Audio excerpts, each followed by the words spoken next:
प्रकारे आम्ही काम. परिस्थिती फार बिकट होती, कारण छोटा पूल होता आणि छोटा पूल असताना दरवर्षी साधारण 9-10 लोक वाहून जायचे.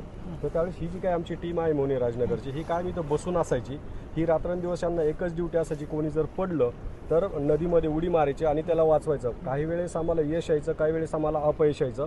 पण ह्या भागातील साधारण 100-150 लोक यापूर्वी ह्या प्रवाहामध्ये वाहून गेलेले आहेत. पण कालांतराने मागणीने जोर धरला आणि हा पूल तयार झाला.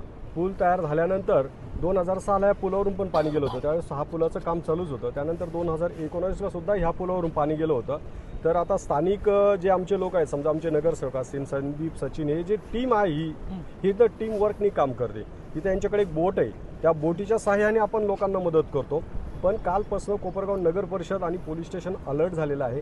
त्यांनी बंदोबस्त चोख इथं बजावलेला आहे, बंदोबस्त लावलेला आहे. स्वतः डमाळे साहेबसुद्धा आहेत, रोटे साहेबसुद्धा येऊन गेलेत आणि निकत साहेब जे CEO आहेत ते सकाळी पाहणी करून गेलेले आहेत, ते हायकोर्टात गेलेले आहेत. तर नगर परिषद आणि पोलीस स्टेशन सतर्क आहे. आम्ही नागरिक पण सतर्क आहोत.